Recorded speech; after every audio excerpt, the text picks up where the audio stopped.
새벽 안개가 산골 마을을 감싸고 있었습니다. 하늘은 아직 검푸른 어둠 속에 잠겨 있었고 바람은 차가운 흙냄새를 실어 날랐습니다. 그 속에서 한수가 무거운 곡괭이를 어깨에 메고 천천히 걸어 나왔습니다.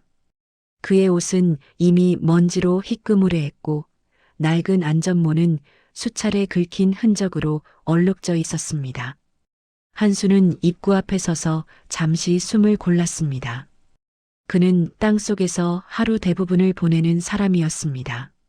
이른 새벽 다른 이들이 눈을 뜨기도 전에 갱도로 들어가 돌을 깨고 광석을 캐냈습니다. 사람들은 그를 미친 광부라고 불렀지만 그는 그 말에 신경 쓰지 않았습니다. 그에게 어둠은 두려움이 아니라 오히려 삶의 일부였습니다.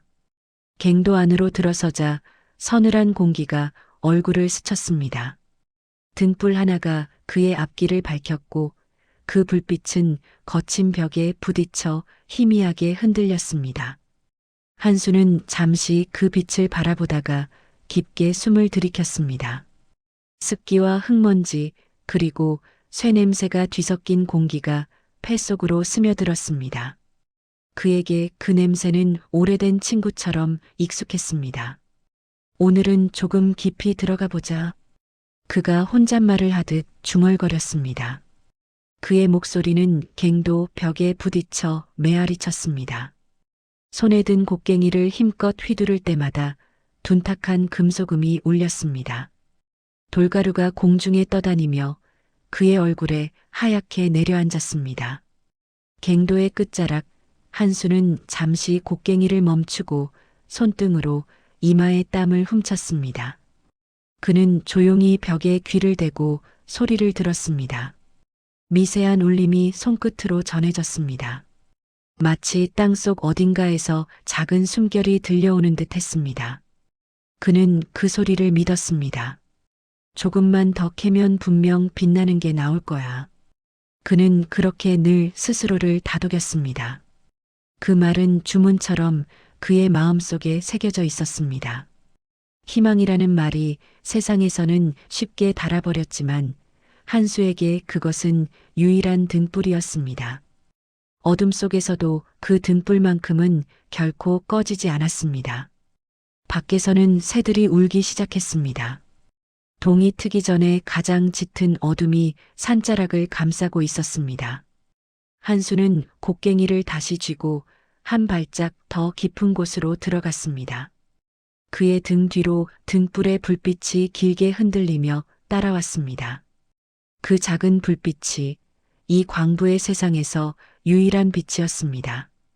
이른 새벽부터 한수는 다시 광산으로 향했습니다.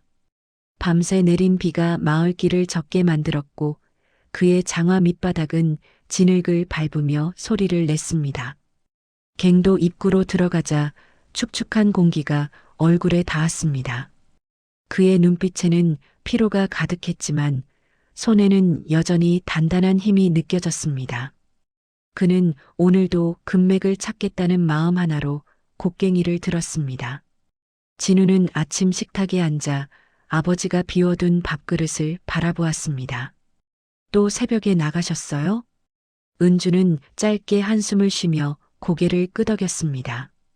요즘 따라 더 깊이 들어가시네요. 밤늦게까지 안 올라오실 때도 있어요. 진우는 말없이 젓가락을 내려놓았습니다. 그의 마음속에는 불안과 분노가 뒤섞여 있었습니다.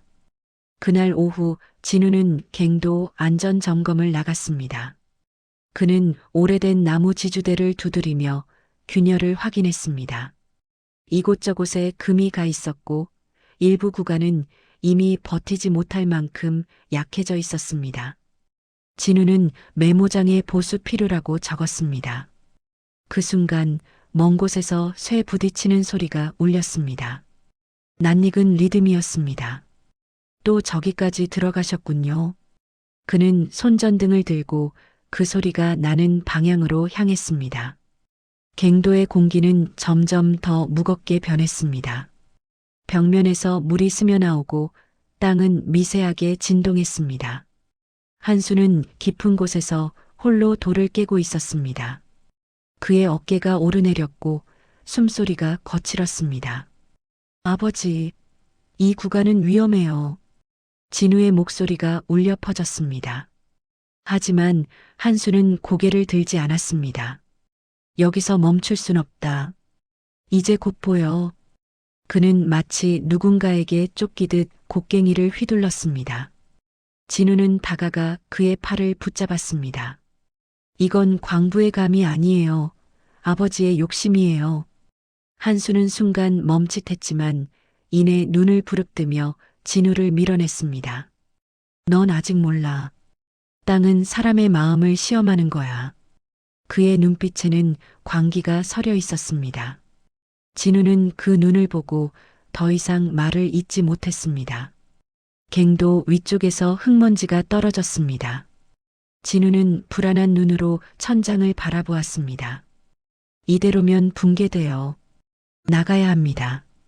그러나 한수는 등을 돌리고 깊은 쪽으로 걸어갔습니다.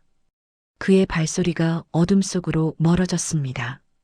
진우는 결국 그를 따라가지 못했습니다. 갱도 입구로 돌아오며 그는 무전기를 꺼냈습니다. 이 구간 즉시 폐쇄 요청합니다. 그의 손은 떨리고 있었지만 결심은 단단했습니다. 아버지의 광기가 더 큰 사고를 불러오기 전에 막아야 했습니다. 밖으로 나오자 저녁 햇살이 붉게 산등성을 물들이고 있었습니다. 진우는 땀에 젖은 얼굴을 손으로 훔쳤습니다. 그의 눈동자에는 두려움보다 슬픔이 먼저 비쳤습니다.